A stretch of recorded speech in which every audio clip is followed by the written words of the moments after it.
Hello friends, welcome back. आज हम बात करेंगे वैल्यूएशन के बारे में। और ये एक इस वीडियो का इस प्लेलिस्ट का लास्ट चैप्टर है। और लास्ट नहीं कह सकते इसको आप। इसके अलावा इसमें दो चीज़ें बचती हैं आपकी। Calculation of material from drawing. जो हम फाउंडेशन वगैरह को कैसे कैलकुलेट करते हैं वो मैं आपको बताऊंगा कि लाइव ड्राइंग में से देख के कैसे करेंगे। तो लेकिन जो बुक में दिया हुआ है वो थोड़ा अलग है।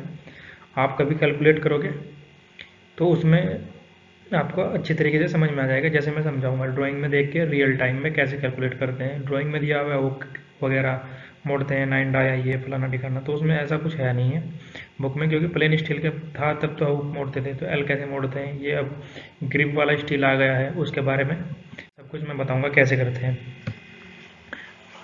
तो वैल्यूएशन में आप थोड़ा देखोगे तो इसके बारे में, अगर आप कहीं बैंक में जॉब करोगे या कुछ करोगे तो उसमें वैल्यूएशन करना बहुत ज़रूरी होता है। सर्वे करते हो किसी बिल्डिंग का, वैल्यूएशन कैसे होती है ये हम इसमें देखते हैं।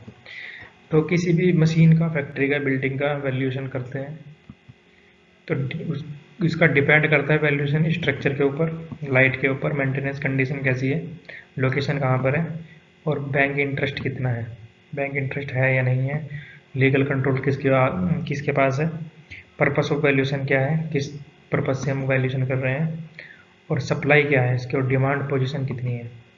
तो ठीक है, तो ये सब वैल्यूएशन करने के रीज़न होते हैं। तो इसमें दो तीन टर्म होती हैं आपकी, मैं बता देता हूँ कौन कौन सी टर्म होती है। Cost of property. Cost of property होती है कि जो आपका बिल्डिंग बनाने में खर्चा आया है उसकी ओरिजिनल कॉस्ट कितनी है। और वैल्यू, वैल्यू होती है आपकी saleable value, present value. Nature of property can be higher lower. मतलब आपकी जो आपने 1 लाख में घर बनाया, फ्यूचर में उसकी हो सकती है डिमांड आपकी 2 लाख हो जाए, या हो सकती है 50,000 हो जाए। तो यही वैल्यू कहती है इसमें वैल्यूएशन में। पर्पस ऑफ वैल्यूएशन, वैल्यूएशन करने का कारण क्या है, सेलिंग और बाइंग प्रॉपर्टी, किसी को खरीदना या बेचना, हक जमाना और रेंट पे देना, टैक्स जमा करना, ठीक है, या फिर इंश्योरेंस वगैरह होना, ये सब वैल्यूएशन के कारण होते हैं।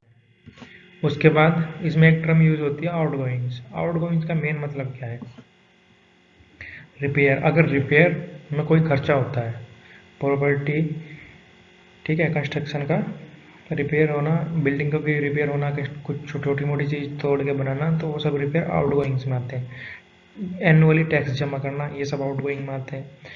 रेंट, अगर कोई आपने रेंट पे बिल्डिंग देनी है और उसकी उसमें कोई आया नहीं है और वो खाली पड़ी रही आपके 1 साल तक, तो जो जो इसका लॉस हुआ वो लॉस ऑफ रेंट हो गया। Sinking fund. Sinking fund basically क्या होता है कि क्या आपको एक सर्टेन अमाउंट, मतलब एक फिक्स अमाउंट दिया जाएगा कि भाई आपको ये 50,000 या 10,000 या 5,000 रुपये जमा करना है हर महीने या हर साल, ठीक है।